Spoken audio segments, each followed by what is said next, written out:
Hello hi നമസ്കാരം. സഹകാരി PSCയുടെ പുതിയൊരു SCERT series സെഷനിലേക്ക് ഏവർക്കും സ്വാഗതം. ഇന്ന് നമ്മൾ നോക്കാൻ പോകുന്നത് ബേസിക് സയൻസിലെ മാറ്റങ്ങളുടെ രസതന്ത്രം എന്ന പാഠഭാഗമാണ്. കാണുമ്പോൾ തന്നെ അറിയാം അല്ലേ? അപ്പോൾ ഇത് 8ാം ക്ലാസ്സിൽ വരുന്ന ഒരു പാഠഭാഗമാണ്. ഈ ഒരു ചാപ്റ്ററിൽ നമ്മൾ പഠിക്കുന്നത് എന്തൊക്കെയാണ് ഫിസിക്കൽ ചേഞ്ചസ്, അതുപോലെ കെമിക്കൽ ചേഞ്ചസ്, ഭൗതിക മാറ്റങ്ങൾ എന്തൊക്കെയാണ്, രാസമാറ്റങ്ങൾ എന്തൊക്കെയാണ്, എന്തൊക്കെ ദ്രവ്യം മാറ്റേഴ്സ് എന്തൊക്കെയാണുള്ളത്, സോളിഡ് ലിക്വിഡ് ഗ്യാസ് എന്നൊക്കെ നമ്മൾ പഠിച്ചിട്ടുണ്ട് അല്ലേ?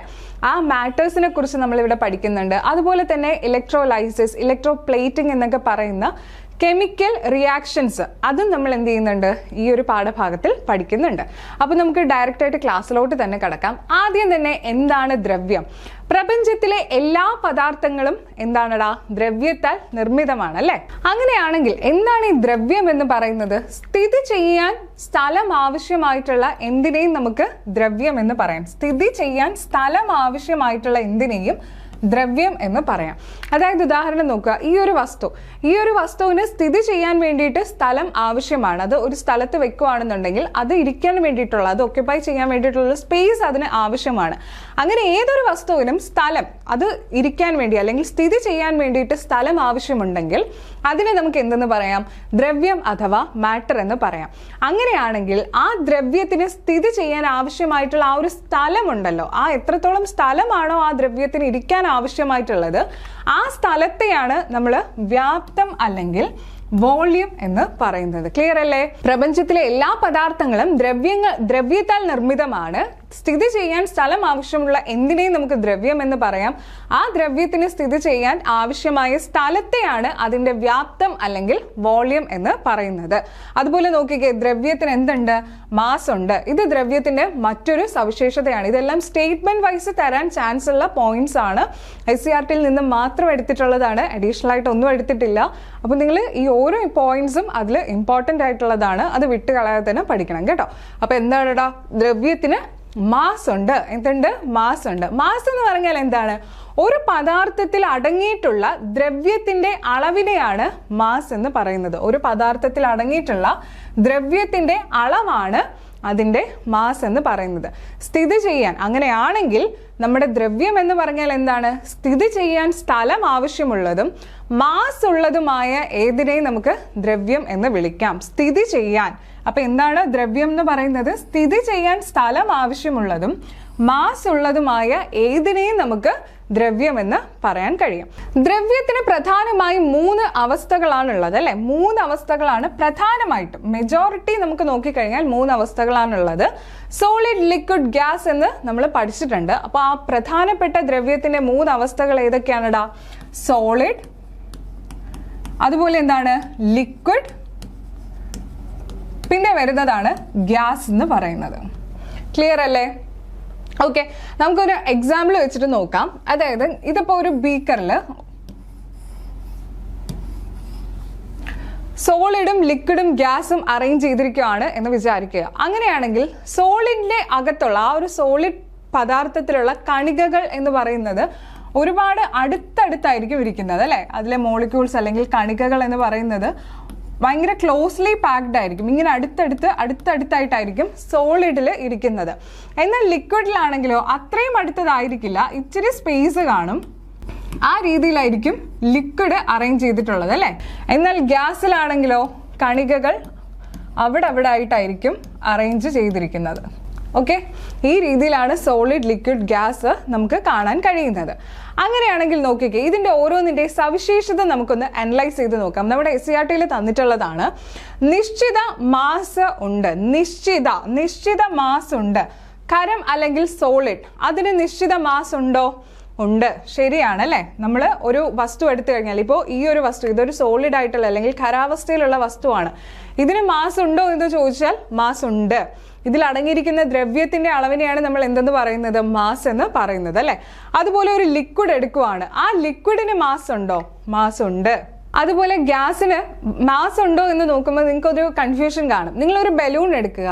ആ ബലൂൺ വിതൗട്ട് എയർ, അതായത് വീർപ്പിക്കാത്തൊരു ബലൂൺ എടുത്തിട്ട് നിങ്ങൾ അതിന്റെ മാസ് അല്ലെങ്കിൽ വെയിറ്റ് ഒന്ന് നോക്കുക. അതുപോലെ തന്നെ നിങ്ങൾ എന്ത് ചെയ്യുക? ഒരു വീർപ്പിച്ച ബലൂൺ, എയർ കയറ്റി വീർപ്പിച്ച ഒരു ബലൂണിന്റെയും മാസ് നോക്കുക. അപ്പൊ അതിൽ തമ്മിൽ ഒരു ഡിഫറൻസ് നമുക്ക് കാണാൻ പറ്റും. നേരത്തെ ഉണ്ടായിരുന്നതിനെക്കാട്ടിലും കുറച്ച് വെയിറ്റ് അല്ലെങ്കിൽ ആ ഒരു മാസിന്റെ അളവ് നമുക്ക് അവിടെ കാണാൻ കഴിയും. അതാണ് അതിൽ അടങ്ങിയിട്ടുള്ള മാസ് എന്ന് പറയുന്നത്. അങ്ങനെ നോക്കുമ്പോൾ ഗ്യാസിലും എന്തുണ്ടടാ? മാസ് ഉണ്ട്. ക്ലിയർ അല്ലേ? അതുപോലെ അടുത്ത നോക്കിക്കേ, നിശ്ചിത വ്യാപ്തമുണ്ട്. വ്യാപ്തം എന്ന് പറഞ്ഞാൽ എന്താണ്? വോളിയം. നിശ്ചിത വ്യാപ്തം ഉണ്ട് എന്നാണ് പറയുന്നത്. ഇവിടുത്തെ ഈ ഒരു പോയിന്റ് നോക്കുക, നിശ്ചിത വ്യാപ്തം ഉണ്ട്. സോളിഡിനാണെങ്കിൽ ഒരു നിശ്ചിത വ്യാപ്തം ഉണ്ടല്ലേ? നമുക്കറിയാം ഈ ഒരു സാധനം, ഈ ഒരു വസ്തുവിന് ഇരിക്കാൻ വേണ്ടിയിട്ട് ഒരു സ്പേസ് അല്ലെങ്കിൽ സ്ഥലം ആവശ്യമാണ്. ഒരു നിശ്ചിത സ്ഥലം അതിന് വേണമെന്ന് നമുക്കറിയാം. അങ്ങനെ നോക്കുമ്പോൾ സോളിഡ് അല്ലെങ്കിൽ ഖരാവസ്ഥയിൽ എന്തുണ്ട്? നിശ്ചിത വ്യാപ്തം ഉണ്ട്. അതുപോലെ ലിക്വിഡ് ആയിട്ടുള്ള ഒരു പദാർത്ഥമായിട്ട് നമുക്ക് ജലം എടുക്കാം. ജലം നമ്മൾ ഏത് പാത്രത്തിലാണോ ഒഴിച്ചു വെക്കുന്നത് ആ പാത്രത്തിന്റെ ആ ഒരു സ്ഥലം അല്ലെങ്കിൽ അതിന്റെ ആ ഒരു വോളിയം അവിടെ വരുന്നുണ്ട്. അപ്പൊ അങ്ങനെ നോക്കുമ്പോൾ ലിക്വിഡിനും എന്തുണ്ട്? നിശ്ചിത വ്യാപ്തം ഉണ്ട്. ഇനി ഗ്യാസ് നോക്കിക്കേ, വാതകത്തിന് നിശ്ചിതമായിട്ടുള്ള ഒരു വ്യാപ്തം ഉണ്ട് എന്ന് നമുക്ക് പറയാൻ കഴിയുമോ? നമ്മളൊരു റൂമിൽ ഈ ഒരു വീർപ്പിച്ച ബലൂണ്, ആ ബലൂൺ കൊണ്ട് അവിടെ നമ്മൾ ഓപ്പൺ ചെയ്ത് വിടുവാണെന്നുണ്ടെങ്കിൽ അതിനകത്തുള്ള എയർ ആ റൂം ഫുള്ളായിട്ട് സ്പ്രെഡ് ചെയ്തായിരിക്കും പോകുന്നത്. അവിടെ ഒരു നിശ്ചിത വോളിയം ഉണ്ട് അല്ലെങ്കിൽ നിശ്ചിത വ്യാപ്തമുണ്ട് എന്ന് നമുക്ക് പറയാനായിട്ട് കഴിയില്ല. അതുകൊണ്ട് നമുക്കിവിടെ ഗ്യാസിന്റെ കാര്യത്തിൽ എന്ത് പറയാൻ കഴിയില്ല? നിശ്ചിതമായിട്ടുള്ള ഒരു വ്യാപ്തമുണ്ട് എന്ന് പറയാനായിട്ട് കഴിയില്ല. ക്ലിയർ അല്ലേ? ക്ലിയർ ആണ് എന്ന് വിശ്വസിക്കുന്നു. അതുപോലെ അടുത്തത് നോക്കിക്കേ, നിശ്ചിത ആകൃതി ഉണ്ട് എന്ന് പറയുന്നു. സോളിഡ് ആയിട്ടുള്ള ഏതൊരു വസ്തു എടുത്തു കഴിഞ്ഞാലും അതിനൊരു ആകൃതി കാണും, അതിനൊരു ഷേപ്പ് കാണും അല്ലെ? സോളിഡ് ആയിട്ടുള്ള ഏതൊരു വസ്തുവിനും ഒരു ഷേപ്പ് ഉണ്ടാവും.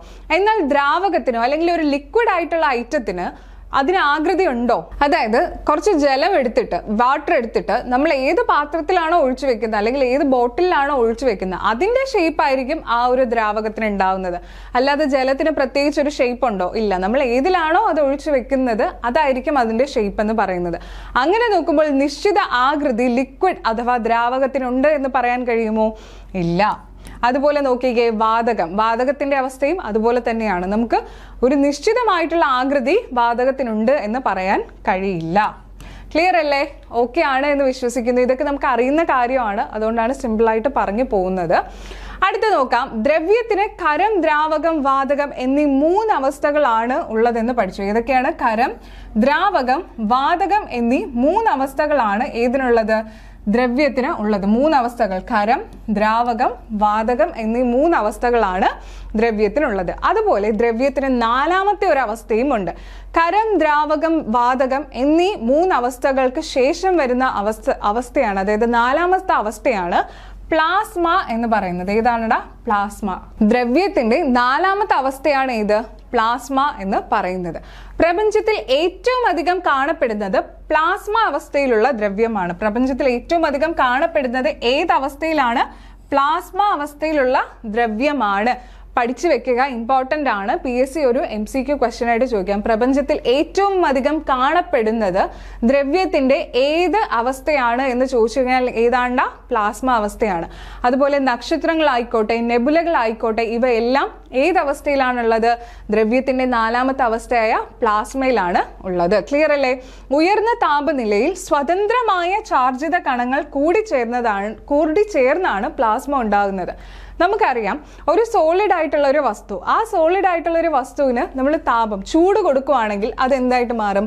ലിക്വിഡ് ആയിട്ട് മാറും. ആ ലിക്വിഡ് ആയിട്ടുള്ള വസ്തു വീണ്ടും നമ്മൾ ഹീറ്റ് ചെയ്യാണ്, ചൂടാക്കുകയാണെന്നുണ്ടെങ്കിൽ അത് എന്തായിട്ട് മാറും? വാതകമായിട്ട് മാറും. ആ വാതകമായിട്ടുള്ള വസ്തുവിനെ പിന്നെയും ഹീറ്റ് ചെയ്ത് വീണ്ടും താപം കൂടുതൽ കൊടുക്കുമ്പോഴാണ് അത് പ്ലാസ്മ എന്ന അവസ്ഥയിലോട്ട് മാറുന്നത്. അവിടെ എന്താണ്? ഉയർന്ന താപനിലയിൽ സ്വതന്ത്രമായി ചാർജിത കണങ്ങൾ കൂടിച്ചേർന്നതാണ് പ്ലാസ്മ ഉണ്ടാക്കുന്നത്.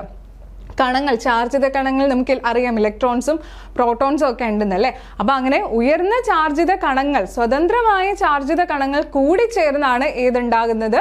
പ്ലാസ്മ ഉണ്ടാകുന്നത്. ക്ലിയർ അല്ലേ? കൂടാതെ വളരെ ഉയർന്നതും താഴ്ന്നതുമായ താപനിലകളിൽ മറ്റ് പല അവസ്ഥകളും ദ്രവ്യത്തിനുള്ളതായി ശാസ്ത്രജ്ഞർ കണ്ടെത്തിയിട്ടുണ്ട്. അതായത് ഖരം, ദ്രാവകം, വാതകം, പ്ലാസ്മ എന്നിവ കൂടാതെ മറ്റ് അവസ്ഥകളും ദ്രവ്യത്തിനുണ്ട്. അത് ഉയർന്ന താപനിലയിലും താഴ്ന്ന താപനിലയിലും മറ്റു പല അവസ്ഥകളുണ്ട് എന്നും ശാസ്ത്രജ്ഞർ കണ്ടെത്തിയിട്ടുണ്ട്. അങ്ങനെ നമ്മുടെ SCERT തന്നിട്ടുള്ള പോയിന്റ് ആണ് ബോസ്-ഐൻസ്റ്റീൻ കണ്ടൻസേറ്റ്. ഏതാണ്? ബോസ്-ഐൻസ്റ്റീൻ കണ്ടൻസേറ്റും ഫെർമിയോണിക് കണ്ടൻസേറ്റും. ബോസ്-ഐൻസ്റ്റീൻ കണ്ടൻസേറ്റും ഫെർമിയോണിക് കണ്ടൻസേറ്റും ഒക്കെ ദ്രവ്യത്തിന്റെ മറ്റ് പല അവസ്ഥകളാണ്. ഇത് ക്ലിയർ ആയിട്ട് പഠിക്കുക. SCERT തന്നിട്ടുള്ളതാണ്. പ്ലാസ്മയെ കൂടാതെ മറ്റ് ദ്രവ്യത്തിന്റെ അവസ്ഥയാണ് ബോസ്-ഐൻസ്റ്റീൻ കണ്ടൻസേറ്റും ഫെർമിയോണിക് കണ്ടൻസേറ്റും ഒക്കെ. ക്ലിയർ അല്ലേ? അടുത്ത നോക്കിക്കേ, ഭൗതിക മാറ്റവും രാസമാറ്റവും. എന്താണ് ഭൗതിക മാറ്റവും രാസമാറ്റവും? ഫിസിക്കൽ ചേഞ്ച് അല്ലെങ്കിൽ കെമിക്കൽ ചേഞ്ച് എന്ന് പറയുന്നത് നമുക്കൊരു ഉദാഹരണത്തിലൂടെ നോക്കാം. അതായത് നമ്മളെല്ലാവരും പാല് തൈരാക്കാൻ വേണ്ടിയിട്ട് ഉറയൊഴിച്ച് വെക്കാറുണ്ട് അല്ലേ? അതായത് പാലിൽ കുറച്ച് തൈരും കൂടെ ഒഴിക്കുന്ന സമയത്ത് അത് എന്തായിട്ട് മാറും? പൂർണ്ണമായും അത് തൈരായിട്ട് മാറുവാണ്. ആ തൈരായിട്ട് മാറിയ വസ്തുവിനെ വീണ്ടും നമുക്ക് പഴയ രൂപത്തിലോട്ട് പാലാക്കി മാറ്റാൻ കഴിയുമോ? ഇല്ല. അവിടെ ഒരു സ്ഥിരമായിട്ടുള്ള ഒരു മാറ്റമാണ് സംഭവിച്ചു കഴിഞ്ഞു. പെർമനന്റ് ആയിട്ട് അവിടെ ഒരു ചേഞ്ച് ഉണ്ടായി കഴിഞ്ഞു. അങ്ങനെയുള്ള മാറ്റത്തെയാണ് നമ്മൾ കെമിക്കൽ ചേഞ്ച് എന്ന് പറയുന്നത്. ഒരു വസ്തു പൂർണ്ണമായിട്ടും എന്താണ് മറ്റൊരു വസ്തു ആയി കഴിഞ്ഞു, പിന്നീട് നമുക്ക് പഴയ അവസ്ഥയിലോട്ട് തിരിച്ചു കൊണ്ടുവരാനായിട്ട് കഴിയില്ല. രാസപ്രവർത്തനം അവിടെ നടന്നു, അതൊരു കെമിക്കലി അത് കംപ്ലീറ്റ്ലി ചേഞ്ച് ആയിട്ട് മാറി. അങ്ങനെയുള്ള പ്രവർത്തനങ്ങളെയാണ് അല്ലെങ്കിൽ അങ്ങനെയുള്ള മാറ്റത്തെയാണ് രാസമാറ്റം എന്ന് പറയുന്നത്. എന്നാൽ ഭൗതിക മാറ്റം എന്ന് പറഞ്ഞാൽ എന്താണ്? ഫിസിക്കൽ ചേഞ്ച് ആണ്. അതായത് ഫിസിക്കൽ അപ്പിയറൻസിൽ മാത്രമേ അത് ചേഞ്ച് ആകുന്നുള്ളൂ. പൂർണ്ണമായിട്ടും അത് മറ്റൊരു വസ്തുവായിട്ട് മാറുന്നില്ല. ടെമ്പററി ആയിട്ടുള്ള ചേഞ്ച് മാത്രമേ നടക്കുന്നുള്ളൂ. ഉദാഹരണമായിട്ട് നമുക്ക് ഐസ് ഉരുകി ജലമായിട്ട് മാറുന്നത്. അതായത് നമുക്കറിയാം ഐസ് എന്ന് പറയുന്നത് എന്താണ്? ഒരു സോളിഡ് അവസ്ഥയിലുള്ള ഒരു ദ്രവ്യമാണ് ഐസ് എന്ന് പറയുന്നത്. ആ ഐസ് കുറച്ചു നേരം നമ്മൾ പുറത്ത് വെക്കുകയാണെങ്കിൽ അത് ഉരുകി ജലമായിട്ട് മാറും അല്ലേ? അപ്പൊ അതിന്റെ എന്താണ്? ആ ഒരു ഫിസിക്കലി അത് ചേഞ്ച് ആയി. സോളിഡ് എന്ന് പറയുന്ന ഐറ്റം ലിക്വിഡ് ആയിട്ട് മാറി. ഇനി ഇതിനെ നമ്മൾ വീണ്ടും ഫ്രീസ് ചെയ്യുകയാണെങ്കിൽ അത് എന്തായിട്ട് മാറും? ഐസായിട്ട് തന്നെ വീണ്ടും നമുക്ക് തിരിച്ചു മാറ്റാൻ കഴിയും.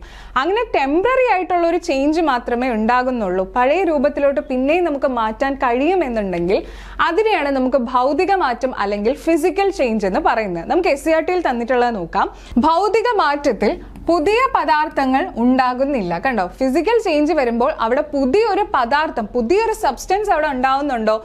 ഇല്ല. അതിൽ പദാർത്ഥത്തിലെ തന്മാത്രകളുടെ ക്രമീകരണം മാത്രമാണ് വ്യത്യാസപ്പെടുന്നത്.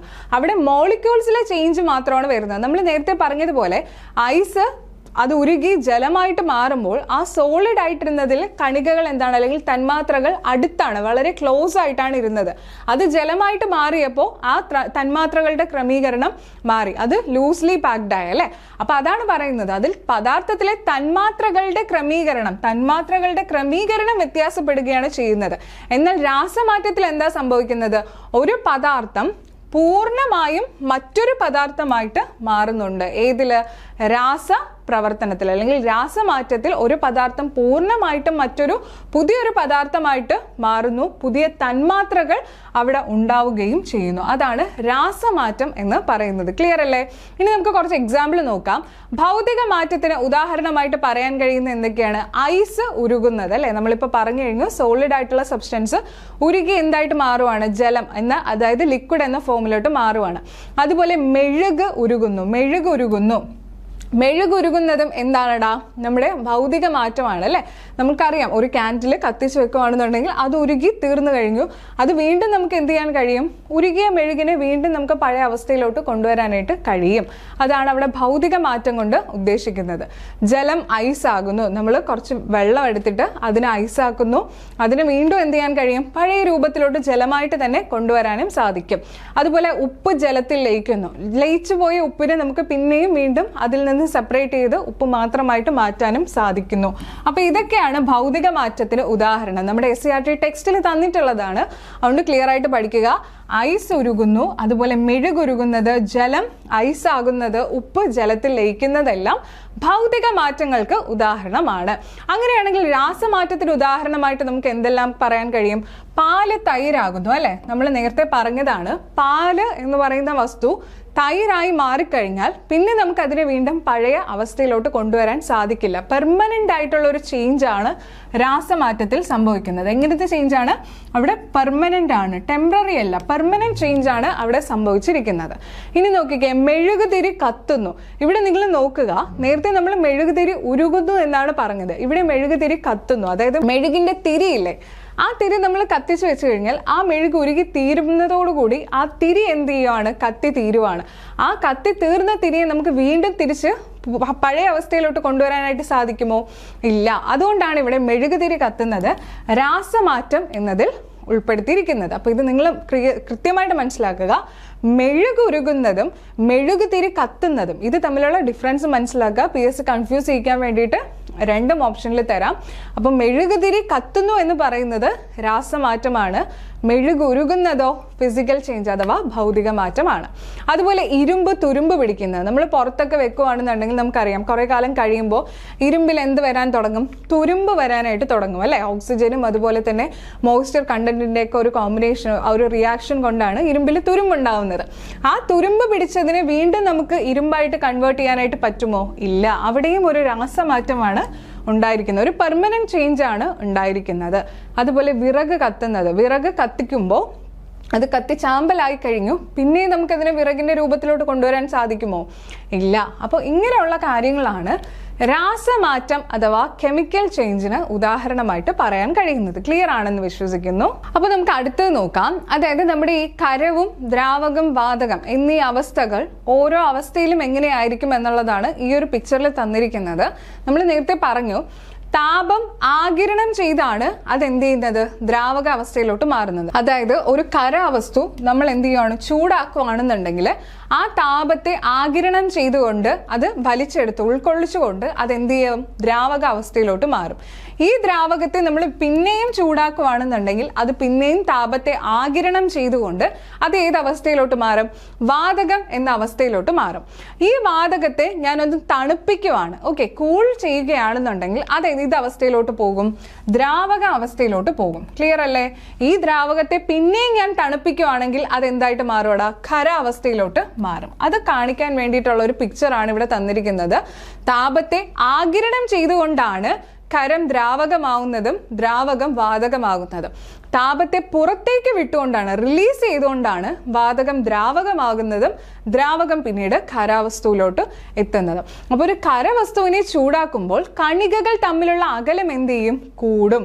അതിന്റെ ഊർജം വർദ്ധിക്കുകയും ക്രമേണ അത് ഏതിലോട്ട് മാറും? ദ്രാവക അവസ്ഥയിലോട്ട് മാറും. ഇവിടെ നോക്കിക്കേ, ഖരവസ്തുവിനെ ചൂടാക്കുമ്പോൾ കണികകൾ തമ്മിലുള്ള അകലവും കണികകളുടെ ഊർജവും വർദ്ധിക്കുകയും ക്രമേണ അത് ഏത് അവസ്ഥയിലോട്ട് മാറും? ദ്രാവക അവസ്ഥയിലോട്ട് മാറുകയും ചെയ്യുന്നു. എന്നാൽ ഇവയെ എന്ത് ചെയ്യുന്നു? തണുപ്പിക്കുമ്പോൾ, ഓക്കെ, നമ്മുടെ ഈ ഒരു വാതകത്തെ പിന്നെയും തണുപ്പിക്കുമ്പോൾ കണികകൾ തമ്മിലുള്ള അകലം എന്ത് ചെയ്യുന്നു? കുറയുന്നു. അതുപോലെ കണികകളുടെ ഊർജം കുറയുകയും അത് വാതകം ക്രമേണ എന്തായിട്ട് മാറും? ദ്രാവക അവസ്ഥയിലോട്ട് മാറുകയും ചെയ്യും എന്ന് കാണിക്കാൻ വേണ്ടിയിട്ടുള്ള ഒരു പിക്ചറാണ് ഇവിടെ തന്നിട്ടുള്ളത്. ക്ലിയർ ആണല്ലോ? ഇനി നോക്കിക്കേ, ഖരം, ദ്രാവകം, വാതകം എന്നീ അവസ്ഥകളിൽ പദാർത്ഥങ്ങളുടെ കണിക ക്രമീകരണം എങ്ങനെയാണ്? ഈ കണികകളൊക്കെ എങ്ങനെയാണ് ക്രമീകരിച്ചിരിക്കുന്നത് ഈ മൂന്ന് അവസ്ഥകളിലും എന്ന് മനസ്സിലാക്കാനുള്ള ഒരു ടേബിൾ ആണ് തന്നിരിക്കുന്നത്. നമുക്ക് ജസ്റ്റ് ഒന്ന് പറഞ്ഞു പോകാം. കണികകൾ തമ്മിലുള്ള അകലം ഖരാവസ്ഥയിൽ എങ്ങനെയായിരിക്കും? ഖരാവസ്ഥ എന്ന് പറഞ്ഞാൽ സോളിഡ് ആണ്. അപ്പൊ അവിടെ കണികകൾ തമ്മിലുള്ള അകലം എന്ന് പറയുന്നത് വളരെ കുറവായിരിക്കും അല്ലെ? അതുകൊണ്ടാണ് അത് ക്ലോസ്ലി പാക്ഡ് ആണ്. ആ മോളിക്യൂൾസ് എല്ലാം വളരെ അടുത്തടുത്ത്, ആ കണികകളെല്ലാം ചേർന്ന് അടുത്താണ് ഇരിക്കുന്നത്. അപ്പൊ അത് തമ്മിലുള്ള അകലം എന്ന് പറയുന്നത് വളരെ കുറവാണ്. കണികകൾ തമ്മിലുള്ള ആകർഷണ ബലം എങ്ങനെയായിരിക്കും? ആ കണികകൾ തമ്മിലുള്ള ആകർഷണ ബലം എന്ന് പറയുന്നത് വളരെ കൂടുതലായിരിക്കും അല്ലെ? വളരെ കൂടുതൽ ആയിരിക്കും.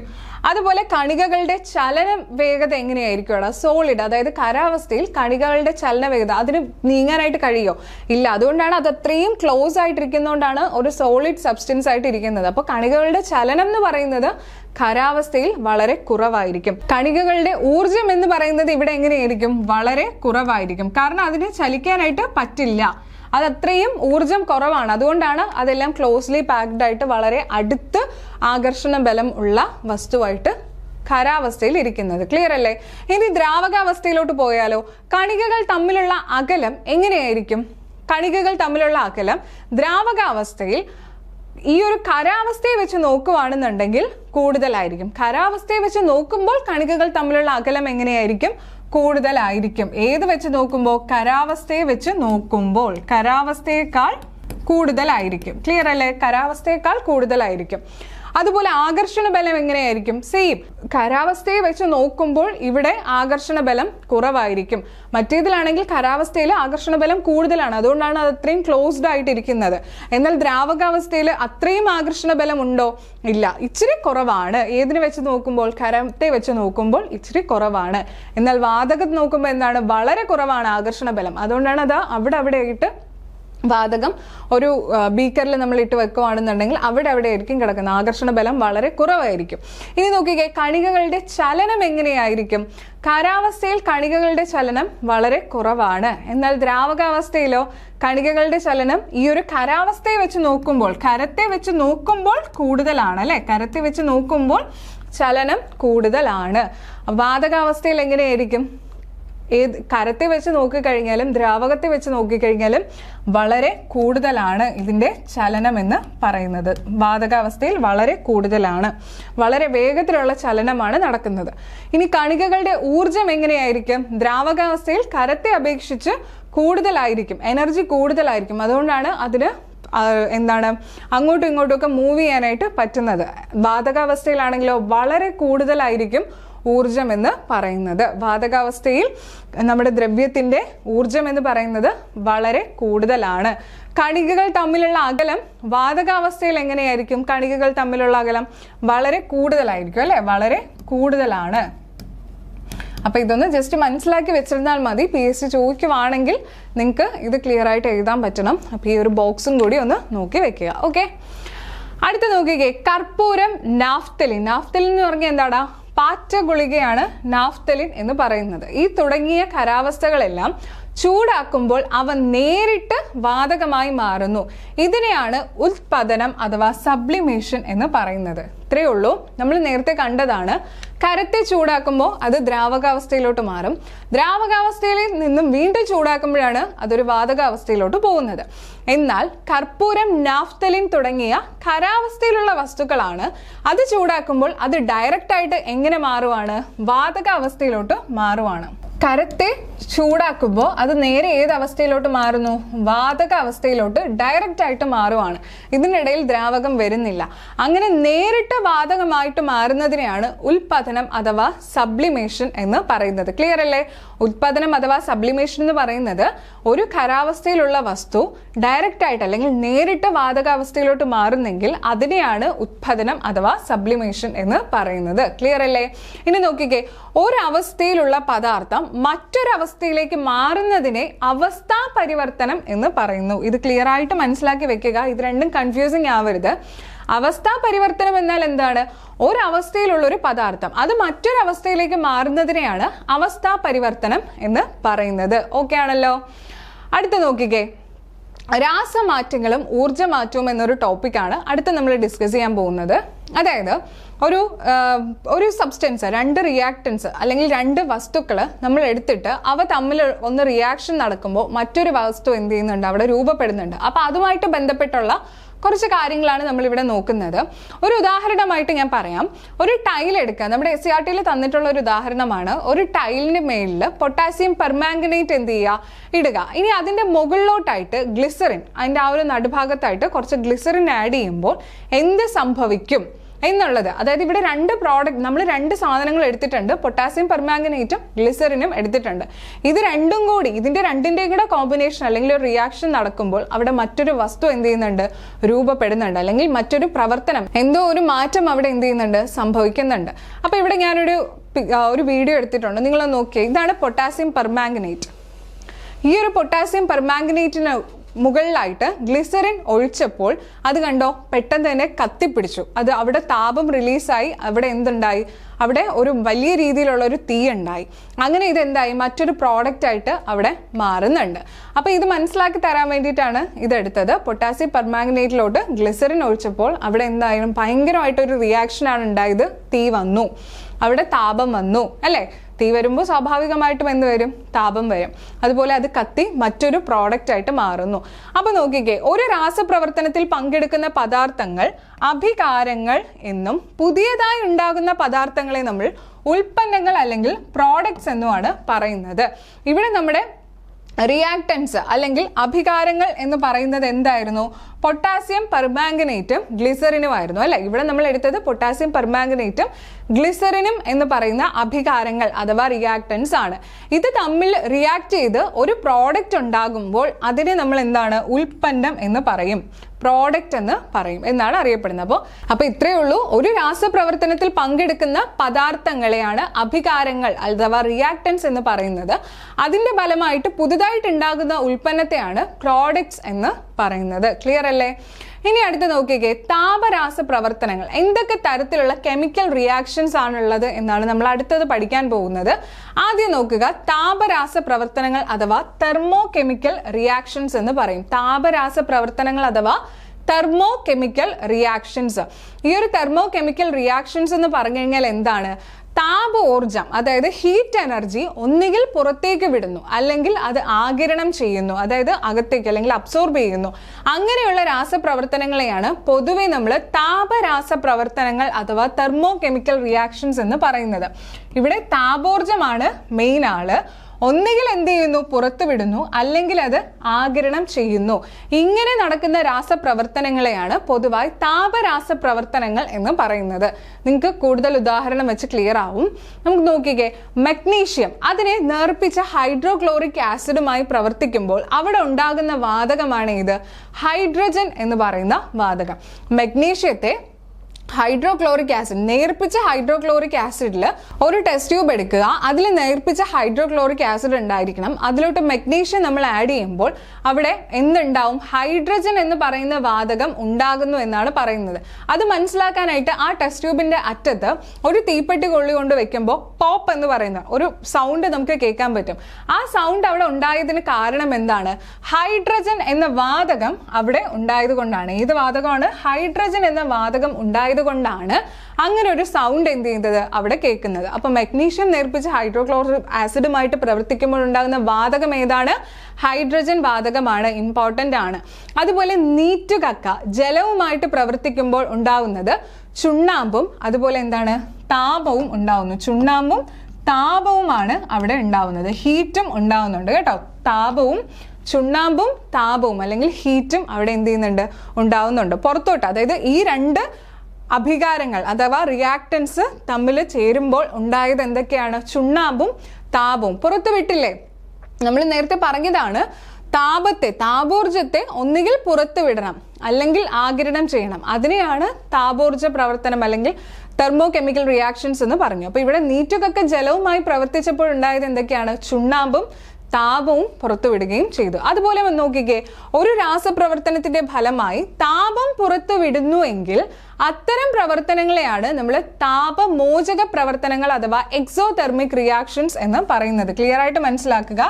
താപമോചക പ്രവർത്തനങ്ങൾ എന്താണ്? താപമോർജ പ്രവർത്തനങ്ങൾ എന്ന് പറയുന്നത് അതായത് തെർമോ കെമിക്കൽ റിയാക്ഷൻസിൽ തന്നെ ഒന്നുകിൽ താപത്തെ എന്ത് ചെയ്യണം, പുറത്തുവിടണം, അല്ലെങ്കിൽ താപത്തെ ആഗിരണം ചെയ്യണം. അങ്ങനെ താപത്തെ പുറത്തേക്ക് വിടുന്നതിനെയാണ് നമ്മൾ എക്സോതെർമിക് റിയാക്ഷൻസ് അഥവാ താപമോചകം. താപത്തെ മോചിപ്പിക്കുന്നു, പുറത്തേക്ക് വിടുന്നു. ഒരു രാസപ്രവർത്തനത്തിന്റെ ഫലമായി താപം പുറത്തു വിടുന്നുവെങ്കിൽ അത്തരം പ്രവർത്തനങ്ങളെയാണ് എക്സോതെർമിക് റിയാക്ഷൻസ് അഥവാ താപമോചക പ്രവർത്തനങ്ങൾ എന്ന് പറയുന്നത്. നീറ്റുകക്ക ജലവുമായി പ്രവർത്തിച്ചപ്പോൾ അവിടെ ചുണ്ണാമ്പും താപവുമാണ് ഉണ്ടായത് അല്ലെ. അപ്പൊ അങ്ങനെയുള്ള കാര്യങ്ങൾ ആണ് ഈ ഒരു ടോപ്പിക്കിൽ, ഈ ഒരു പോയിന്റിൽ പറയുന്നത്. ഒരു രാസപ്രവർത്തനത്തിന്റെ ഫലമായി താപം പുറത്തു വിടുന്നുവെങ്കിൽ അത്തരം പ്രവർത്തനങ്ങളെയാണ് താപമോചക പ്രവർത്തനം എന്ന് പറയുന്നത്. ക്ലിയർ ആയിട്ട് മനസ്സിലാക്കുക. ഇനി നോക്കിക്കേ, അമോണിയം ക്ലോറൈഡിനൊപ്പം ബേരിയം ഹൈഡ്രോക്സൈഡ് ചേർത്ത് ഗ്ലാസ് റോഡ് ഉപയോഗിച്ച് നന്നായിട്ട് ഇളക്കുക. ഒരു വാഷ് ഗ്ലാസ് എടുക്കുക, അതിൽ അമോണിയം ക്ലോറൈഡ് ഇടുക, അതോടൊപ്പം തന്നെ ബേരിയം ഹൈഡ്രോക്സൈഡും ചേർത്ത് ഗ്ലാസ് റോഡ് ഉപയോഗിച്ച് നന്നായിട്ട് ഇളക്കണം. ഇത് ഇളക്കി കഴിയുമ്പോൾ നമുക്ക് എന്താണ്, ആ ഗ്ലാസിന്റെ അടിഭാഗത്തായിട്ട് ചെറിയൊരു തണുപ്പ് തോന്നും.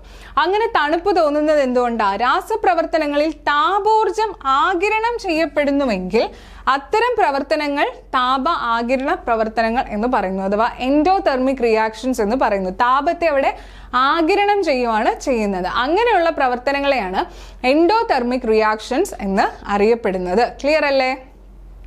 അതുപോലെ മറ്റൊരു ഉദാഹരണമാണ് പൊട്ടാസ്യം പെർമാംഗനേറ്റ് ചൂടാക്കുമ്പോൾ ഉണ്ടാകുന്ന വാതകം ഏതാണ്? ഓക്സിജൻ ആണ് അല്ലെ. അതുപോലെ ഒരു ടെസ്റ്റ് ട്യൂബിൽ എന്ത് ചെയ്യുക? പൊട്ടാസ്യം പെർമാംഗനേറ്റ് ഇടുക. ഈ പൊട്ടാസ്യം പെർമാംഗനേറ്റ് ഇട്ടിട്ട് ചൂടാക്കുക. നിങ്ങൾ ചൂടാക്കുന്ന സമയത്ത് ചൂടാക്കിയതിന് ശേഷം ഒരു കനലുള്ള ഒരു തിരി എടുത്തിട്ട് അതിൻ്റെ ആ ടെസ്റ്റ് ട്യൂബിൻ്റെ വായിൻ്റെ അവിടെ ആ ഭാഗത്ത് കൊണ്ട് വെക്കുമ്പോൾ അത് കത്തുന്നതായിട്ട് കാണാൻ പറ്റും. ആ ഒരു തിരി അത് കത്തുന്നതിന് കാരണം എന്താണ്? അവിടെ ഒരു വാതകമുണ്ടായി. ആ വാതകം ഏത് വാതകമായിരിക്കും? ഓക്സിജൻ ആയിരിക്കും. അപ്പം മനസ്സിലാക്കുക, പൊട്ടാസ്യം പെർമാംഗനേറ്റ് ചൂടാക്കുമ്പോൾ അല്ലെങ്കിൽ വിഘടിക്കുമ്പോൾ ഉണ്ടാകുന്ന വാതകം എന്ന് പറയുന്നത് ഓക്സിജൻ ആണ്. പൊട്ടാസ്യം പെർമാംഗനേറ്റ് വിഘടിക്കുമ്പോൾ ഉണ്ടാകുന്ന വാതകം ഏതാണ്? ഓക്സിജൻ ആണ്. ക്ലിയർ ആയിട്ട് മനസ്സിലാക്കുക. അപ്പൊ ഇത്രയേ ഉള്ളൂ. തെർമോ കെമിക്കൽ റിയാക്ഷൻസ് എന്ന് പറയുമ്പോൾ ഒന്നുകിൽ താപോർജ്ജത്തെ ആഗിരണം ചെയ്യുന്നു അല്ലെങ്കിൽ പുറത്തേക്ക് വിടുന്നു. താപത്തെ ആഗിരണം ചെയ്യുന്നെങ്കിൽ അതിനെ എൻഡോതെർമിക് റിയാക്ഷൻസ് എന്നാണ് പറയുന്നത്. എന്നാൽ താപത്തെ എന്ത് ചെയ്യുകയാണ്? പുറത്തേക്ക് വിടുവാണ് എന്നുണ്ടെങ്കിൽ അതിനെ എക്സോതെർമിക് റിയാക്ഷൻസ് അഥവാ താപമോചക പ്രവർത്തനം എന്നാണ് പറയുന്നത്. പൊട്ടാസ്യം പെർമാംഗനേറ്റ് ചൂടാക്കുമ്പോൾ ഉണ്ടാകുന്ന വാതകം അല്ലെങ്കിൽ പൊട്ടാസ്യം പെർമാംഗനേറ്റ് വിഘടിക്കുമ്പോൾ ഉണ്ടാകുന്ന വാതകം ഏതാണ്? ഓക്സിജൻ ആണ് എന്ന് കൂടി മനസ്സിലാക്കുക. അപ്പൊ താപമോചക പ്രവർത്തനങ്ങൾക്ക് ഉദാഹരണമായിട്ട് നമ്മൾ എന്തൊക്കെയാണ് പഠിച്ചത്? താപമോചക പ്രവർത്തനങ്ങൾ അഥവാ എന്താണ്? Exothermic reaction. പൊട്ടാസ്യം പെർമാംഗനേറ്റും ഗ്ലിസറിനും തമ്മിലുള്ള പ്രവർത്തനം അല്ലെ നമ്മൾ ആദ്യം കണ്ടതാണ്. അവിടെ എന്താണ്? ഹീറ്റ് പുറത്തോട്ട് വിടുകയാണ് ചെയ്തത്. അവിടെ പൊട്ടാസ്യം പെർമാംഗനേറ്റിൽ ഗ്ലിസറിൻ ഒഴിച്ചപ്പോൾ തീ വന്നു, പുകയും ചൂടും വന്നു. അപ്പൊ അത് താപമോചക പ്രവർത്തനത്തിന് ഉദാഹരണമാണ്. അതുപോലെ മഗ്നീഷ്യവും ഹൈഡ്രോക്ലോറിക് ആസിഡും തമ്മിലുള്ള പ്രവർത്തനം, അവിടെയും എന്താണ്? താപമോചക പ്രവർത്തനമാണ്. ഇനി താപത്തെ ആഗിരണം ചെയ്യുന്ന പ്രവർത്തനത്തിന് ഉദാഹരണം ഏതൊക്കെയായിരുന്നു? പൊട്ടാസ്യം പെർമാംഗനേറ്റിന്റെ വിഘടനം. വിഘടിച്ച് എന്തുണ്ടാവുന്നു? അവിടെ ഓക്സിജൻ ഉണ്ടാവുന്നു. അതുപോലെ അമോണിയം ക്ലോറൈഡും ബേരിയം ഹൈഡ്രോക്സൈഡും തമ്മിലുള്ള പ്രവർത്തനവും താപ ആഗിരണ പ്രവർത്തനത്തിന് ഉദാഹരണമാണ്. SCERT ഈ എക്സാമ്പിൾസ് തന്നിട്ട് ഇത് ഏത് തരം പ്രവർത്തനമാണ് എന്നായിരിക്കാം ചോദിക്കുന്നത്. താപ ആഗിരണ പ്രവർത്തനമാണോ താപമോചക പ്രവർത്തനമാണോ എന്നുള്ള രീതിയിൽ PSC ചോദിക്കാം. അപ്പൊ അത് ക്ലിയർ ആയിട്ട് മനസ്സിലാക്കി വെക്കുക. ഓക്കെ അല്ലേ? ഇനി അടുത്തതാണ് പ്രകാശരാസ പ്രവർത്തനങ്ങൾ അഥവാ ഫോട്ടോ കെമിക്കൽ റിയാക്ഷൻസ് എന്ന് പറയും. പ്രകാശരാസ പ്രവർത്തനങ്ങൾ അഥവാ ഫോട്ടോ കെമിക്കൽ റിയാക്ഷൻ. നേരത്തെ നമ്മൾ എന്താ കണ്ടത്? താപത്തെ ആഗിരണം ചെയ്യുകയോ പുറത്തുവിടുകയോ ചെയ്യുന്നതിനെയാണ് താപരാസ പ്രവർത്തനങ്ങൾ നമ്മൾ പഠിച്ചു. ഇവിടെ എന്താണ്? ഇവിടെ മെയിൻ ആയിട്ടുള്ളത് ഏത് എനർജിയാണ്? പ്രകാശോർജ്ജമാണ് അഥവാ ലൈറ്റ് എനർജിയാണ് ഇവിടുത്തെ മെയിൻ ആളെന്ന് പറയുന്നത്. പ്രകാശോർജ്ജത്തെ ആഗിരണം ചെയ്യുകയോ പുറത്തുവിടുകയോ ചെയ്യുന്ന രാസപ്രവർത്തനങ്ങളെയാണ് പ്രകാശരാസപ്രവർത്തനങ്ങൾ എന്ന് പറയുന്നത്. പ്രകാശോർജ്ജത്തെ ഒന്നുകിൽ ആഗിരണം ചെയ്യണം അല്ലെങ്കിൽ പുറത്തുവിടണം. ഇങ്ങനെ ചെയ്യുന്ന രാസപ്രവർത്തനങ്ങളെയാണ് പ്രകാശരാസപ്രവർത്തനങ്ങൾ എന്ന് പറയുന്നത്. അപ്പൊ ഇവിടെ നമുക്ക് SCERT ഒരു എക്സാമ്പിൾ തന്നിട്ടുണ്ട്. ഒരു വാഷ് ഗ്ലാസ്സിൽ അല്പം സിൽവർ നൈട്രേറ്റ് ലായനി, ഏതാണടാ? സിൽവർ നൈട്രേറ്റ് ലായനി എടുത്ത് അതിലേക്ക് സോഡിയം ക്ലോറൈഡ് ലായനി ഒഴിക്കുക. ഓക്കെ, സിൽവർ നൈട്രേറ്റ് ലായനിയിൽ സോഡിയം ക്ലോറൈഡ് ലായനി ചേർക്കുക. ഉണ്ടാകുന്ന ഉൽപ്പന്നം 2 കഷ്ണം പങ്ങിയിൽ മുക്കി ഒന്ന് കറുത്ത കടലാസിൽ പൊതിഞ്ഞതും മറ്റേത് തുറന്നും വെക്കുക. അല്പസമയത്തിന് ശേഷം നിങ്ങളുടെ നിരീക്ഷണം രേഖപ്പെടുത്താനാണ് പറഞ്ഞിരിക്കുന്നത്. അപ്പൊ സിൽവർ നൈട്രേറ്റ് ലായനിയിൽ സോഡിയം ക്ലോറൈഡ് ലായനി ചേർത്തു. എന്നിട്ട് അതിലുണ്ടായ പ്രോഡക്റ്റ് എന്ത് ചെയ്യുവാണ്? 2 പഞ്ഞിയിലാക്കിയിട്ട് ഒന്ന് കറുത്ത മൂടി കൊണ്ട് അടച്ചു വെക്കാനും മറ്റേത് തുറന്നു വെക്കാനും പറയുന്നുണ്ട്. അപ്പൊ ഇവിടെ അഭികാരങ്ങളായിട്ടുള്ള സിൽവർ നൈട്രേറ്റ് ലായനിയും സോഡിയം ക്ലോറൈഡും പ്രവർത്തിച്ച് ഇവിടെ എന്തുണ്ടായി? സിൽവർ ക്ലോറൈഡ് ഉണ്ടായി. ക്ലിയർ ആയിട്ട് മനസ്സിലാക്കുക. ഏതൊക്കെയാണ്? സിൽവർ നൈട്രേറ്റ് ലായനിയും സോഡിയം ക്ലോറൈഡ് ലായനിയും കൂടി പ്രവർത്തിച്ചാണ് സിൽവർ ക്ലോറൈഡ് ഇവിടെ ഉണ്ടായത്. സിൽവർ ക്ലോറൈഡ് പ്രകാശം ആഗിരണം ചെയ്ത് വിഘടിച്ച് അവിടെ എന്തുണ്ടായി? സിൽവർ ഉണ്ടായി. അതായത് ഒരു നിറ വ്യത്യാസം നമുക്കിവിടെ കാണാൻ പറ്റും. തുറന്നു വെച്ചിട്ടുള്ള ഈ ഒരു പഞ്ഞിയുടെ നിറം മാറുന്നതായിട്ട് നമുക്ക് കാണാം. സിൽവർ നിറത്തിലോട്ട് മാറുന്നത് കാണാനായിട്ട് സാധിക്കും. അതെന്താണ് അവിടെ സംഭവിച്ചത്? ആ തുറന്നു വെച്ച ആ ഒരു പ്രോഡക്റ്റിലെ പ്രകാശത്തെ അത് എന്ത് ചെയ്യുന്നുണ്ട്? ആഗിരണം ചെയ്യുന്നുണ്ട്. അത് ആഗിരണം ചെയ്ത് അവിടെ വിഘടിച്ച് സിൽവറും ക്ലോറിനുമായിട്ട് മാറുന്നു. സിൽവർ നൈട്രേറ്റ് ലായനിയും സോഡിയം ക്ലോറൈഡ് ലായനിയും കൂടി ചേർന്ന് സിൽവർ ക്ലോറൈഡ് എന്ന പ്രോഡക്റ്റ് ഉണ്ടായി. ഈ സിൽവർ ക്ലോറൈഡ് എന്ത് ചെയ്യുന്നു? പ്രകാശത്തെ ആഗിരണം ചെയ്യുന്നു. ആഗിരണം ചെയ്ത് അത് എന്തായി മാറി? സിൽവർ എന്നും ക്ലോറിൻ എന്നും പറയുന്ന 2 വസ്തുവായിട്ട് വിഘടിച്ചു. ആ സിൽവർ ആയി മാറിയതാണ് അതിന്റെ നിറം മാറ്റത്തിനുള്ള കാരണമെന്ന് പറയുന്നത്. അപ്പൊ ഇവിടെ എന്താണ്? പ്രകാശത്തെ ആഗിരണം ചെയ്യുകയാണ് ചെയ്തത്. ക്ലിയർ അല്ലേ? അതുപോലെ നോക്കിക്കേ, പ്രകാശ സംശ്ലേഷണം അല്ലെ, നമുക്കറിയാം ഫോട്ടോസിന്തസിസ് പ്രോസസ്സും. ഇവിടെയും എന്താണ്, ചെടികൾ സൂര്യപ്രകാശത്തെ ആഗിരണം ചെയ്താണ് അവിടെ ഗ്ലൂക്കോസും ഓക്സിജനും ഒക്കെ അവിടെ ഉണ്ടാവുന്നതെന്ന് നമ്മൾ പഠിച്ചിട്ടുള്ളതാണ്. ഇവിടെ ഉൽപ്പാദിപ്പിക്കുന്ന ഗ്ലൂക്കോസ് ആണ് അന്നജം എന്ന് പറയുന്നത് അല്ലെ. ഇവിടെ എന്താണ് പ്രോഡക്റ്റ് ഉണ്ടാവുന്നത്, ഗ്ലൂക്കോസ് ആണ്. അതാണ് അന്നജം ആയിട്ട് മാറി സസ്യഭാഗങ്ങളിൽ ശേഖരിക്കപ്പെടുന്നത്. നമുക്കറിയാം ഭൂമിയുടെ ജീവനിലെ നിലനിൽപ്പിന് തന്നെ കാരണമാകുന്ന പ്രവർത്തനമാണ് പ്രകാശ സംശ്ലേഷണം എന്നൊക്കെ അല്ലെ. ഇവിടെ പ്രകാശ സംശ്ലേഷണം നടക്കുന്ന സമയത്ത്, അതായത് ഫോട്ടോസിന്തസിസ് നടക്കുന്ന സമയത്തും ഏത് ഊർജ്ജത്തെയാണ് ഇവിടെ ആഗിരണം ചെയ്യുന്നത്, പ്രകാശോർജ്ജത്തെയാണ് ആഗിരണം ചെയ്യുന്നത്. ആ പ്രകാശോർജ്ജത്തെ ആഗിരണം ചെയ്തുകൊണ്ടാണ് അത് രാസോർജ്ജമായിട്ട് മാറുന്നത്. അപ്പൊ അതാണ് ഇവിടെ പറഞ്ഞിരിക്കുന്നത്. ഈ രണ്ട് പ്രവർത്തനങ്ങൾ, നമ്മളിപ്പോ കണ്ട രണ്ട് പ്രവർത്തനങ്ങൾ, സിൽവർ രൂപപ്പെട്ടതും അതുപോലെ തന്നെ എന്താണ് നമ്മുടെ ഗ്ലൂക്കോസ്, ഫോട്ടോസിന്തസിസ് പ്രോസസ്സിൽ ഗ്ലൂക്കോസ് ഒക്കെ രൂപപ്പെടുന്ന രണ്ട് പ്രവർത്തനങ്ങളായിക്കോട്ടെ, അവിടെ പ്രകാശോർജ്ജത്തെ ആഗിരണം ചെയ്താണ് നടക്കുന്നത്. പ്രകാശോർജ്ജം ആഗിരണം ചെയ്തുകൊണ്ടാണ് ഈ പ്രോസസ്സ് നടക്കുന്നത്. അപ്പൊ ഈ പ്രോസസ്സിൽ എന്താ സംഭവിച്ചത്, പ്രകാശത്തെ ആഗിരണം ചെയ്യുവാണ് ചെയ്തത്. അങ്ങനെയാണ് ഇവിടെ പ്രകാശ രാസപ്രവർത്തനങ്ങൾ നടന്നത്. എങ്ങനെയായിരുന്നു, പ്രകാശം എന്ന് പറയുന്ന ഊർജം വെച്ചുകൊണ്ടാണ് ഇവിടെ ഒരു രാസപ്രവർത്തനം നടന്നത്. ഇവിടെ പ്രകാശത്തെ ആഗിരണം ചെയ്യുവാണ് നടന്നത്. നമുക്കറിയാം പ്രകാശ രാസപ്രവർത്തനത്തിൽ ഒന്നുകിൽ പ്രകാശത്തെ ആഗിരണം ചെയ്യാം, അല്ലെങ്കിൽ എന്ത് ചെയ്യാം, പുറത്തേക്ക് വിടാം.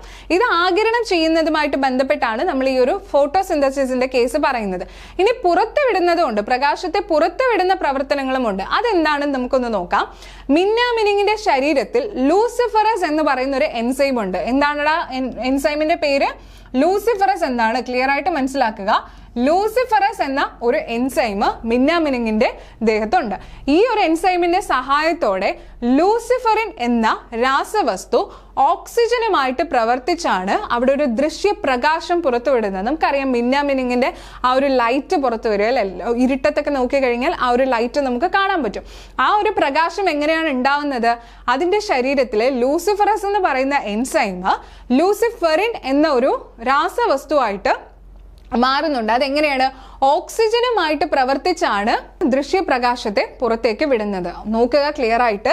ലൂസിഫറസ് എന്ന എൻസൈമിന്റെ സഹായത്തോടെ ലൂസിഫറിൻ എന്ന ഒരു രാസവസ്തു ഓക്സിജനുമായിട്ട് പ്രവർത്തിച്ച് ദൃശ്യപ്രകാശത്തെ പുറത്തുവിടുന്നു. ഈ പ്രതിഭാസത്തെയാണ് ജൈവദീപ്തി അഥവാ ബയോലൂമിനസെൻസ് എന്ന് പറയുന്നത്. ജൈവദീപ്തി അഥവാ ബയോലൂമിനസെൻസ് എന്ന് പറയുന്നത് ശരീരത്തിൽ പ്രവേശിക്കുന്ന ഓക്സിജന്റെ അളവ് നിയന്ത്രിച്ച് പ്രകാശ തീവ്രത വ്യത്യാസപ്പെടുത്താൻ മിന്നാമിനുങ്ങിന് കഴിയും. ചില ഇനം കടൽ ജീവികളും പുഴുക്കളും എല്ലാം ജൈവദീപ്തി പ്രദർശിപ്പിക്കാറുണ്ട്. അപ്പൊ ക്ലിയർ ആയിട്ട് മനസ്സിലാക്കുക, ഈ ഒരു മിന്നാമിനുങ്ങിന്റെ ശരീരത്തിലോട്ട് പ്രവർത്തിക്കുന്ന ഓക്സിജന്റെ അളവ് ക്രമീകരിച്ചുകൊണ്ട് അതിന്റെ പ്രകാശത്തിന്റെ ഇന്റൻസിറ്റി അഥവാ തീവ്രത വ്യത്യാസപ്പെടുത്താനായിട്ട് സാധിക്കുന്നുണ്ട്. അപ്പൊ ഈ ഒരു ഓക്സിജനുമായിട്ട് പ്രവർത്തിച്ച ഒരു രാസവസ്തുവാണ് ലൂസിഫറിൻ എന്ന് പറയുന്നത്. ഈ ലൂസിഫറിൻ ഇത് എങ്ങനെയാണ്, ലൂസിഫറസ് എന്ന എൻസൈമിന്റെ സഹായത്തോടെയാണ് ലൂസിഫറിൻ എന്ന ഈ ഒരു രാസവസ്തു ഓക്സിജനുമായിട്ട് പ്രവർത്തിച്ച് ഈ ഒരു ദൃശ്യപ്രകാശത്തെ പുറത്തേക്ക് വിടുന്നത്, പ്രകാശത്തെ പുറത്തേക്ക് വിടുന്നത്. അവിടെയും എന്താണ് സംഭവിക്കുന്നത്, ഒരു രാസപ്രവർത്തനം നടക്കുന്നുണ്ട്. ആ രാസപ്രവർത്തനത്തിലൂടെ പ്രകാശത്തെ പുറത്തേക്ക് വിടുവാണ് ചെയ്തത്. മറ്റേതെന്താ സംഭവിച്ചത്, ആ ഒരു രാസപ്രവർത്തനം പ്രകാശത്തെ ആഗിരണം ചെയ്തുകൊണ്ട്, അബ്സോർബ് ചെയ്തുകൊണ്ട് അവിടെ ഒരു രാസപ്രവർത്തനം ഉണ്ടായി. ഇവിടെ പ്രകാശത്തെ എന്ത് ചെയ്യാണ് ചെയ്യുന്നത്, പുറത്തേക്ക് വിടുകയാണ് ചെയ്തത്. അപ്പൊ ഇതൊക്കെ ഓർത്തു വെക്കുക. ക്ലിയർ അല്ലേ? അടുത്ത നോക്കിക്കേ, വൈദ്യുത രാസപ്രവർത്തനങ്ങൾ, ഇലക്ട്രോ കെമിക്കൽ റിയാക്ഷൻസ്. നേരത്തെ നമ്മൾ തെർമോ കെമിക്കൽ പഠിച്ചു, അതുപോലെ തന്നെ ഫോട്ടോ കെമിക്കൽ അഥവാ പ്രകാശ രാസപ്രവർത്തനങ്ങൾ പഠിച്ചു. അപ്പൊ നമുക്ക് നോക്കാം എന്താണ് വൈദ്യുത രാസപ്രവർത്തനങ്ങൾ എന്ന്. ഇവിടെ നമ്മുടെ SCERT-യിൽ ഒരു പിക്ചറൊക്കെ തന്നിട്ടുണ്ട്. ഒരു ബാറ്ററിയുടെ, ഒരു സെല്ലിന്റെ, ഒരു ഡ്രൈ സെല്ലിന്റെ ഭാഗങ്ങളാണ് ഈ തന്നിരിക്കുന്നത്. Insulation, ammonium chloride paste, zinc പാത്രം, അതുപോലെ പോസിറ്റീവ് ടെർമിനൽ, കാർബൺ ദണ്ട്, മാംഗനൈസ് ഡയോക്സൈഡും കാർബൺ പൊടിയും, ഇതെല്ലാം കൂടെ ചേർത്താണ് ഒരു സെല്ല്, ഡ്രൈ സെല്ല് പ്രവർത്തിക്കുന്നതെന്ന് മനസ്സിലാക്കാനായിട്ടുള്ള ഒരു പിക്ചർ തന്നിട്ടുണ്ട്. ഡ്രൈ സെല്ലിൽ നടക്കുന്ന രാസപ്രവർത്തനത്തിന്റെ ഫലമാണ് വൈദ്യുതി ഉൽപ്പാദിപ്പിക്കപ്പെടുന്നത്. അപ്പൊ ഈ ഒരു ഡ്രൈ സെല്ലിൽ ഈ പറയുന്ന വസ്തുക്കൾ എല്ലാത്തിൻ്റെയും കൂടി ഒരു പ്രവർത്തനം, ഒരു രാസപ്രവർത്തനത്തിന്റെ ഫലമായിട്ട് അവിടെ എന്ത് ഉൽപ്പാദിപ്പിക്കപ്പെടുന്നുണ്ട്, വൈദ്യുതി ഉൽപ്പാദിപ്പിക്കപ്പെടുന്നുണ്ട്. ക്ലിയർ ആയിട്ട് മനസ്സിലാക്കുക. ഡ്രൈ സെല്ലിൽ നടക്കുന്ന രാസപ്രവർത്തന ഫലമായിട്ടാണ് അവിടെ വൈദ്യുതി ഉൽപ്പാദിപ്പിക്കപ്പെടുന്നത്. ഡ്രൈ സെല്ലിൽ രാസോർജം വൈദ്യുതോർജ്ജമായി മാറുന്നു. അപ്പോൾ ഡ്രൈ സെല്ലിൽ രാസോർജ്ജം അഥവാ കെമിക്കൽ എനർജി എങ്ങനെയായിട്ടാണ് മാറുന്നത്? വൈദ്യുതോർജ്ജമായിട്ടാണ് മാറുന്നത്, ഇലക്ട്രിക്കൽ എനർജി ആയിട്ട് മാറുന്നുണ്ട്. അപ്പോൾ നമ്മുടെ ഡ്രൈ സെല്ലിൽ ഈ പറയുന്ന രാസോർജ്ജങ്ങളുടെ ഫലമായിട്ട് അവിടെ എന്താണ് മാറുന്നത്? എന്തായിട്ട് മാറുന്നു? അത് വൈദ്യുതോർജ്ജമായിട്ട് മാറുന്നു. ക്ലിയർ ആയിട്ട് മനസ്സിലാക്കുക. ഒരു ബീക്കറിൽ ഗാഢ ഉപ്പ് ലായനി അഥവാ സോഡിയം ക്ലോറൈഡ് എടുക്കുക. അതിൽ 3-4 തുള്ളി ഫിനോഫ്തലിൻ ചേർക്കുക. ഒരു ബാറ്ററിയുടെ ഇരു ധ്രുവങ്ങളുമായി ബന്ധിപ്പിച്ച ചെമ്പ് കമ്പികളുടെ അഗ്രങ്ങൾ ലായനിയിൽ മുക്കി വെക്കുക.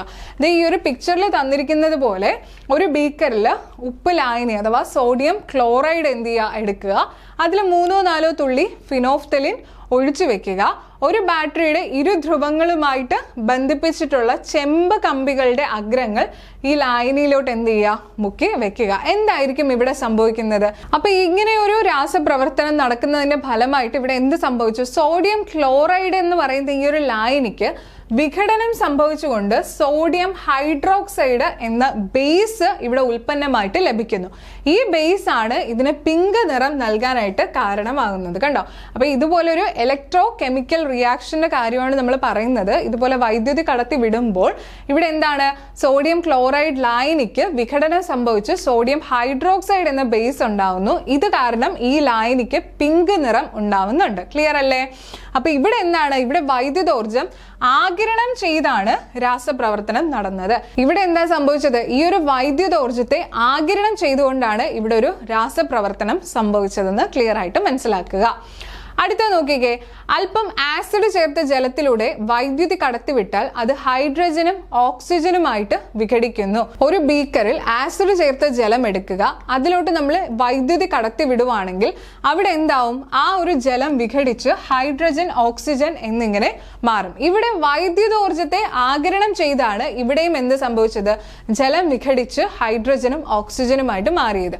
അല്പം ആസിഡ് ചേർത്ത ജലത്തിൽ വൈദ്യുതി കടത്തി വിടുവാണെങ്കിൽ അത് ഹൈഡ്രജനും ഓക്സിജനുമായിട്ട് വിഘടിക്കുന്നു. ഇവിടെയും വൈദ്യുതോർജ്ജത്തെ ആഗിരണം ചെയ്തുകൊണ്ടാണ് ഈ ജലം വിഘടിച്ച് എങ്ങനെയൊക്കെ മാറിയത്? ഹൈഡ്രജനും ഓക്സിജനുമായിട്ട് മാറിയത്. ക്ലിയർ അല്ലേ? വൈദ്യുതോർജ്ജത്തെ ആഗിരണം ചെയ്ത് പദാർത്ഥ വിഘടനത്തിന് വിധേയമാകുന്ന രാസപ്രവർത്തനത്തെയാണ് ഇലക്ട്രോലൈസിസ് അഥവാ വൈദ്യുത വിശ്ലേഷണം എന്ന് പറയുന്നത്.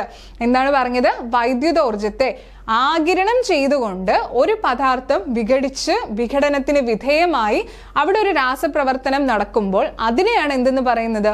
വൈദ്യുത വിശ്ലേഷണം അഥവാ ഇലക്ട്രോലൈസിസ് എന്നറിയപ്പെടുന്നത്. ക്ലിയർ അല്ലേ? അടുത്ത നമുക്ക് നോക്കാം.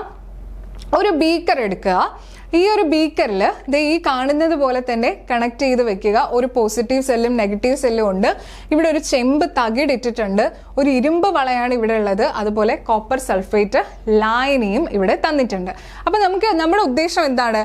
ഈ ഒരു തകിടിൽ, ഈ ഒരു ഇരുമ്പ് വളയിൽ ഈ ചെമ്പ് തകിട്, ഈ ചെമ്പ് പൂശണം. അതാണ് നമ്മുടെ ഉദ്ദേശം എന്ന് പറയുന്നത്. അപ്പൊ നമുക്ക് ഏതാണോ ഈ ഒരു ഇരുമ്പ് വളയിലോട്ട് പൂശേണ്ടത്, എന്ത് വസ്തുവാണോ നമുക്ക് അതിലോട്ട് പൂശേണ്ടത്, അതാണ് നമ്മൾ പോസിറ്റീവ് സെല്ലിലോട്ട് കണക്ട് ചെയ്യേണ്ടത്. നമുക്കിപ്പോൾ ചെമ്പ് തകിടാണ് നമുക്കിവിടെ പൂശേണ്ടത് ഈ ഒരു ഇരുമ്പ് വളയിൽ. അപ്പൊ നമ്മൾ അവിടെ എന്ത് ചെയ്തു? പോസിറ്റീവായിട്ട് കണക്ട് ചെയ്തു. പോസിറ്റീവ് സെല്ലിനോടാണ് ആ ചെമ്പ് തകിട് കണക്ട് ചെയ്തത്. അതിന്റെ തന്നെ ലായനിയും നമ്മൾ എന്ത് ചെയ്യണം? ഈ ഒരു ബീക്കറിൽ എടുക്കണം. അപ്പൊ ഇവിടെ നമ്മൾ കോപ്പർ സൾഫേറ്റ് ലായനി നമ്മളിവിടെ യൂസ് ചെയ്തിരിക്കുന്നത്. അപ്പൊ ഇവിടെ എന്താ സംഭവിക്കുന്നത്? വൈദ്യുതി ഉപയോഗിച്ച് ലോഹ വസ്തുക്കൾക്ക് മുകളിൽ മറ്റു ലോഹങ്ങളുടെ ആവരണം ഉണ്ടാക്കുന്ന പ്രവർത്തനത്തെയാണ് വൈദ്യുത ലേപനം അഥവാ ഇലക്ട്രോപ്ലേറ്റിംഗ് എന്ന് അറിയപ്പെടുന്നത്. ഇവിടെ ഇതിന്റെ ഈ ഒരു പ്രവർത്തനത്തിന്റെ ഫലമായിട്ട് ഈ ഇരുമ്പ് വളയിലോട്ട് ഈ ചെമ്പ് തകിടിൽ നിന്നുമുള്ള ചെമ്പ് അതിലോട്ട് പറ്റിപ്പിടിക്കും. അപ്പൊ അങ്ങനെ നമുക്ക് വൈദ്യുതി ഉപയോഗിച്ചുകൊണ്ട് ഈ ലോഹ വസ്തുക്കളിൽ, ഈ ഇരുമ്പ് വള എന്ന് പറയുന്നത് ഒരു ലോഹ വസ്തുവാണ്, അതിനു മുകളിൽ മറ്റു ലോഹങ്ങളുടെ, അതായത് ചെമ്പിന്റെ ആവരണം ഉണ്ടാക്കുന്ന പ്രവർത്തനത്തെയാണ് വൈദ്യുത ലേപനം അഥവാ ഇലക്ട്രോപ്ലേറ്റിംഗ് എന്ന് പറയുന്നത്. ക്ലിയർ ആയിട്ട് മനസ്സിലായെന്ന് വിശ്വസിക്കുന്നു. ഇവിടെ നമുക്ക് ചെമ്പ് തകിടാണ് നമ്മൾ എടുത്തിട്ടുള്ളത്. ഈ ഒരു വള എന്ന് പറയുന്ന ഇരുമ്പ് വളയായിരുന്നു. നമുക്ക് പൂശേണ്ടത് ചെമ്പാണ്. അതിന് നമ്മൾ പോസിറ്റീവ് സെല്ലുമായിട്ട് കണക്ട് ചെയ്തിട്ടുണ്ട്. ഇവിടെ നടക്കുന്ന പ്രവർത്തനങ്ങളുടെ ഫലമായിട്ട് ഈ ഒരു വളയിലേക്ക് എന്ത് പോകും? ചെമ്പ് പൂശുന്നത് കാണാനായിട്ട് സാധിക്കും. അപ്പൊ ഇങ്ങനെ നടക്കുന്ന പ്രവർത്തനത്തെയാണ്, വൈദ്യുതി ഉപയോഗിച്ചുകൊണ്ട് ഇതുപോലെ ചെയ്യുന്ന പ്രവർത്തനത്തെയാണ് വൈദ്യുത ലേപനം അഥവാ ഇലക്ട്രോപ്ലേറ്റിംഗ് എന്ന് പറയുന്നത്. അതുപോലെ നോക്കിക്കേ, ചെറുനാരങ്ങ കൊണ്ട് ഒരു ബാറ്ററി നിർമ്മിക്കുന്നതാണ് ഇതിൽ കാണിച്ചിരിക്കുന്നത്. ചിത്രത്തിൽ കാണുന്നത് പോലെ ചെറുനാരങ്ങകളിൽ സിങ്ക്, കോപ്പർ, ഏതൊക്കെയാണ്? സിങ്ക്, കോപ്പർ ആണികൾ. കണ്ടോ, സിങ്കും കോപ്പറും ആണികളും ക്രമീകരിച്ച് അവയെ ചെമ്പ് കമ്പികൾ ഉപയോഗിച്ച് ബന്ധിപ്പിക്കുക. ഇവ ഒരു LED-യുമായിട്ട് ബന്ധിപ്പിക്കുക. അതെ, ഇതിൻ്റെ ഒരു LED ആണ്. ഈ ഒരു LED-യുമായിട്ട് ചെമ്പ് കമ്പികൾ ഉപയോഗിച്ചുകൊണ്ട് എന്ത് ചെയ്തിട്ടുണ്ട്, ബന്ധിപ്പിച്ചിട്ടുണ്ട്. ഇവിടെ സിങ്കും കോപ്പറും ആണികളുമാണ് ഇവിടെ ക്രമീകരിച്ചിട്ടുള്ളത്. അപ്പോൾ ഈ ഒരു LED-ക്ക് എന്ത് സംഭവിക്കും, പ്രകാശിക്കും. ഈ LED എന്താണ്, പ്രകാശിക്കും. അതെങ്ങനെയാണ് ഈ LED പ്രകാശിച്ചത്? ഇവിടെ ഈ പറയുന്ന ചെറുനാരങ്ങയിലെ ആസിഡ് ഉണ്ട് അല്ലെ, നമുക്കറിയാം നാരങ്ങയിൽ അടങ്ങിയിട്ടുള്ള ആസിഡ് ഏതാണ്, സിട്രിക് ആസിഡ് ഉണ്ട്. ഈ ഒരു സിട്രിക് ആസിഡ് അല്ലെങ്കിൽ ആസിഡ്, ഈ ആസിഡ് ഈ കണക്ട് ചെയ്തിട്ടുള്ള ലോഹങ്ങൾ, നമ്മളിവിടെ സിങ്കും അതുപോലെ കോപ്പറും ആണികളും ഒക്കെ നമ്മൾ എന്ത് ചെയ്തിട്ടുണ്ട്, ക്രമീകരിച്ചിട്ടുണ്ട്.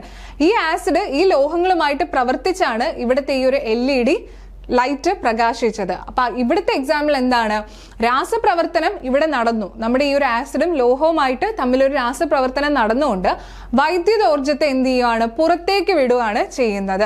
അപ്പൊ അങ്ങനെ ഒരു പ്രവർത്തനമാണ് ഈ ഒരു കാര്യത്തിൽ നടന്നത്. അപ്പൊ ഇലക്ട്രോ കെമിക്കൽ റിയാക്ഷൻസ് എന്ന് പറയുമ്പോൾ എന്താണ്, അല്ലെങ്കിൽ വൈദ്യുത രാസപ്രവർത്തനങ്ങൾ എന്ന് പറഞ്ഞാൽ എന്താണ്, രാസപ്രവർത്തനം നടക്കുമ്പോൾ ഒന്നുകിൽ വൈദ്യുതോർജ്ജത്തെ ആഗിരണം ചെയ്യും അല്ലെങ്കിൽ ഉൽപ്പാദിപ്പിക്കുകയോ ചെയ്യുന്നു.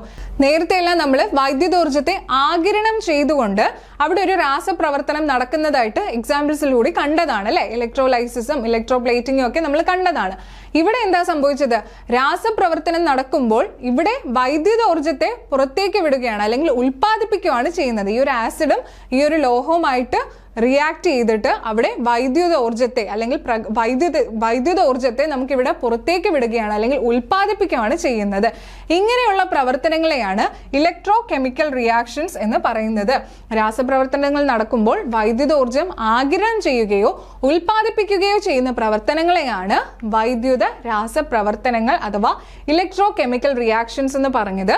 അതിന് ഉദാഹരണമായിട്ട് ചെറുനാരങ്ങ കൊണ്ടൊരു ബാറ്ററി നമ്മൾ നിർമ്മിച്ചു. അതുപോലെ തന്നെ എന്താണ്, ഇലക്ട്രോ പ്ലേറ്റിംഗ് എന്ന പ്രോസസ്സ്, വൈദ്യുത ലേപനം എന്ന പ്രോസസ്സ് നമ്മൾ കണ്ടു. ഇവിടെ വൈദ്യുതോർജ്ജത്തെ ആഗിരണം ചെയ്തുകൊണ്ട് ഇവിടെ രാസപ്രവർത്തനം നടന്നു. അതുപോലെ തന്നെ ഇലക്ട്രോലൈസിസ് അഥവാ വൈദ്യുത വിശ്ലേഷണം എന്ന പ്രോസസ്സ് നമ്മൾ കണ്ടതാണ്. ക്ലിയർ അല്ലേ? ഇനി നോക്കിക്കേ, രാസപ്രവർത്തനവും പ്രധാന ഊർജ്ജമാറ്റവും. ഇവിടെ രാസപ്രവർത്തനം എന്താണ്, പദാർത്ഥങ്ങളുടെ ജ്വലനം നടക്കുവാണ്. പദാർത്ഥങ്ങൾ ജ്വലിക്കുമ്പോൾ അവിടെ എന്ത് തരത്തിലുള്ള ഊർജ്ജമാറ്റമാണ് സംഭവിക്കുന്നത്, താപം പുറത്തേക്ക് വിടുന്നു, താപം പുറത്തേക്ക് വിടുവാണ് ചെയ്യുന്നത്. പദാർത്ഥങ്ങളുടെ ചൂടേറ്റുള്ള വിഘടനം, പദാർത്ഥങ്ങൾ ചൂടേറ്റ് വിഘടിക്കുകയാണെങ്കിൽ, നമ്മൾ നേരത്തെ പൊട്ടാസ്യം പെർമാംഗനേറ്റിന്റെ കാര്യം പറഞ്ഞതാണ്. പൊട്ടാസ്യം പെർമാംഗനേറ്റ് ചൂടാക്കിയപ്പോൾ അവിടെ എന്ത് ചെയ്തു, താപത്തെ ആഗിരണം ചെയ്തുകൊണ്ട് അതെന്തായി, ഓക്സിജൻ ആയിട്ട് വിഘടിച്ചു എന്നുള്ളത് നമ്മൾ കണ്ടതാണ്. അപ്പോൾ പദാർത്ഥങ്ങളുടെ ചൂടേറ്റുള്ള വിഘടനം താപത്തെ ആഗിരണം ചെയ്യുകയാണ് ചെയ്യുന്നത്. പദാർത്ഥങ്ങൾ ചൂടേറ്റ് വിഘടിക്കുന്നത് എങ്ങനെയാണ്, താപം ആഗിരണം ചെയ്യുന്നതിൽ കൂടിയാണ് അതെന്ത് ചെയ്യുന്നത്, വിഘടിക്കുന്നത്. ജൈവദീപ്തി, അതെ, പ്രകാശം പുറത്തേക്ക് വിട്ടു അല്ലെ. ജൈവദീപ്തി നമ്മൾ മിന്നാമിനുങ്ങിന്റെ കാര്യം കണ്ടതാണ്. അത് പ്രകാശം പുറത്തു വിടുവാണ് ചെയ്യുന്നത്, ജൈവദീപ്തി. ചെറുനാരങ്ങ കൊണ്ടുള്ള സെല്ല്, അവിടെ എന്താ സംഭവിച്ചത്, അവിടെയും വൈദ്യുതി പുറത്തു വിടുവാണ് ചെയ്തത്. ചെറുനാരങ്ങ ഉപയോഗിച്ചുള്ള സെല്ലിൽ നമ്മൾ കണ്ടതല്ലേ, വൈദ്യുതി അത് പുറത്തേക്ക് വിടുന്നുണ്ട്. അതുപോലെ സോഡിയം ക്ലോറൈഡ് ലായനിയുടെ വൈദ്യുത വിശ്ലേഷണം, അവിടെ എന്താണ്, വൈദ്യുതി ആഗിരണം ചെയ്യുവാണ് ചെയ്തത് അല്ലെ. വൈദ്യുതി ആഗിരണം ചെയ്തുകൊണ്ടാണ് അവിടെ ആ ഒരു പ്രോസസ്സ് നടന്നത്. ക്ലിയർ അല്ലേ? അപ്പൊ ഇത്രയും കാര്യങ്ങളാണ് ഈ ഒരു പാഠഭാഗത്തിൽ ഉൾപ്പെടുത്തിയിട്ടുള്ളത്. ഇത്രയും കാര്യങ്ങൾ നിങ്ങൾക്ക് നന്നായിട്ട് മനസ്സിലായിട്ടുണ്ട് എന്ന് വിശ്വസിക്കുന്നു. ഇത് ക്ലിയർ ആയിട്ട് പഠിച്ചു വെക്കുക, ഓരോ ഉദാഹരണങ്ങളും അതെന്തൊക്കെയാണ് എന്നുള്ളത് കൃത്യമായിട്ട് മനസ്സിലാക്കുക.